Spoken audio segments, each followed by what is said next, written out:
आज की जो कहानी वाली है वो ऐसी वीरांगना के ऊपर है जिन्होंने सर्वोच्च बलिदान दिया। तो चलिए शुरू करते हैं। तो जो वो बलिदानी का नाम है वो है हाड़ी रानी। हाड़ी रानी बूंदी के शासक की बेटी थी, जिनकी शादी उदयपुर मेवाड़ के सलुम्बर ठिकाने के सरदार रावत रतन सिंह चुंडावत से हुई थी। बाद में उन्हें हाड़ी रानी के नाम से जाने लगा गया।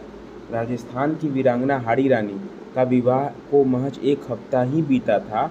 यहाँ तक कि रानी के हाथों की मेहंदी तक नहीं छूटी थी कि उन्होंने अपने पति को युद्ध में जाने का फरमान आ गया। फरमान में औरंगजेब की सेना को रोकने का आदेश था, जिसके बाद सरदार चुंडावत ने अपने सैनिकों को युद्ध की तैयारी और कूच करने की आदेश दे दिया। लेकिन सरदार हाड़ी रानी से दूर नहीं जाना चाहता था। एक राजपूत युद्धभूमि में अपने शीश का मोह त्याग कर उतरता है और ज़रूरत पड़ने पर सिर काटने से भी पीछे नहीं हटता है। यही वजह थी कि हाड़ी सरदार को उनका पत्नी प्रेम युद्ध भूमि में जाने से मन रोक रहा था। लेकिन दूसरी तरफ औरंगजेब की सेना आगे बढ़ रही थी, जिसके बाद हाड़ी सरदार अपना भारी मन लेके हाड़ी रानी से विदा लेने पहुँचे। यह संदेश सुनकर हाड़ी रानी को भी सदमा लगा, लेकिन हिम्मती हाड़ी रानी ने अपने पति रतन सिंह को युद्ध पर जाने के लिए प्रेरित किया। लेकिन हाड़ी सरदार को अपनी रानी की चिंता मन ही मन खाए जा रही थी। राजा का मन में संदेश था कि अगर उन्हें युद्ध भूमि में कुछ हो गया तो रानी का क्या होगा।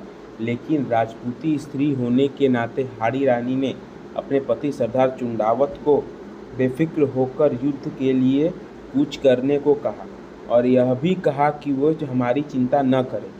सरदार रतन सिंह चुंडावत एक राजा होने के नाते अपने फर्ज को निभाने के लिए युद्ध भूमि के लिए निकल पड़े, लेकिन उनका पत्नी प्रेम, उनका मन, उनका हाड़ी रानी की तरफ ही था। इसलिए राजा ने रानी के पास एक संदेशवाहक भेजा और उसने एक पत्र भी लिखा। मैं युद्ध भूमि से ज़रूर लौटकर आऊँगा।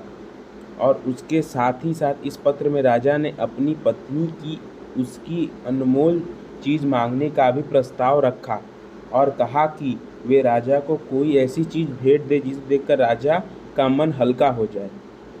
तो हाड़ी रानी राजा का यह पत्र देखकर चिंता में पड़ गई और यह सोचने लगी कि अगर उनके पति इस तरह पत्नी मोह से घिरे रहेंगे तो शत्रुओं से कैसे लड़ेंगे। फिर क्या था, मातृभूमि के लिए हाड़ी रानी ने खुद की कुर्बानी देने का फैसला लिया। एक सच्ची वीरांगना और राष्ट्र प्रेम की भावना के चलते हाड़ी रानी ने पति का मोह भंग करने के लिए और राजा को जीत दिलाने के लिए अपनी अंतिम निशानी के रूप में राजा के पास खुद का सिर काटकर संदेशवाहक को दे दिया। ये उनका सर्वोच्च बलिदान था कि कोई अपना सिर काट के दे रहा है।